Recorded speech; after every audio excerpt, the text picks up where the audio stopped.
எல்லாமே சாப்பிட்டேன். பூந்தை சிறப்பி.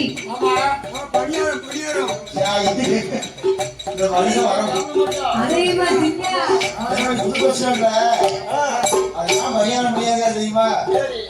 புது பஸ் நாங்க பஸ் இருந்தோம். அந்த டீ கடையில ஒவ்வொரு பணியாரும்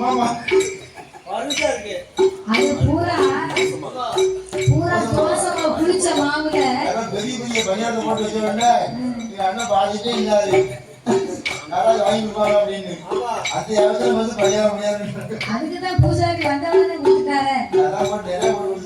சும்மா அள்ளி கொடுக்கல, பாத்திரத்தோட கொடுத்துட்டாரு. எவ்வளவு வேணும் சாப்பிடுங்க, உங்களுக்கு போக மிச்சம்னு அள்ளி கொடுத்துட்டாரு. அவன் எனக்கு சக்கரை வியாதி இருக்கு, ஒரு பணியாரம் திங்கல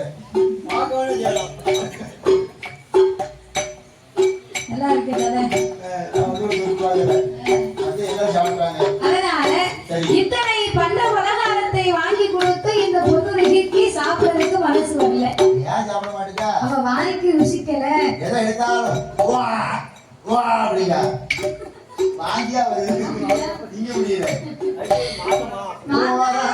மாதம் உடலது தளரும் ஈராமாதம் இடையது மெரியும் மூன்றாம் மாதம் அகாது வெளுக்கும் நான்காம் மாதம் நடந்தால் இறைக்கும் மாங்காய் இனிக்கும் சாம்பல் ருசிக்கும் அசையினாலே அடிக்கடி மயக்கமும் சுமந்தவள் தவிக்கும் மாதங்கள் 10 சிற்பியின் வயத்தில் இருந்தது முத்து.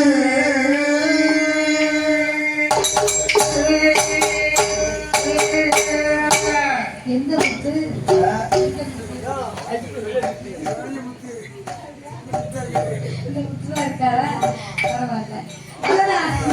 அதனால எது சாப்பிட்டாலும் அவளுக்கு வாங்கி போட வருது.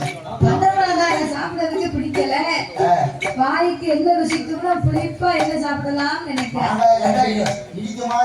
மாங்காயும் தேங்காயும் மலையில் உள்ள புளியங்காயும் அதுதானுக்கு தெரியாமல் அடுப்பு சாம்பல் திம்பார், எதுதானுக்கு தெரியாமல் இருச்சாம்பல் திம்பார்.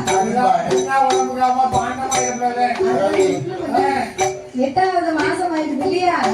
அந்த அம்மா மண்ணை தெளிச்சு தெளிச்சு தெளிச்சு அள்ளி வாங்கி போடுறாங்க. மண் வாசனை அவளுக்கு தெரியும். மண் வாசனை இவருக்கு ஒரு ஆசை. இப்படியாகவே 8 மாதங்களாகி இந்த பொன்னுருகியானவள் இருக்கின்ற பொழுது 8 நல்ல மாதம்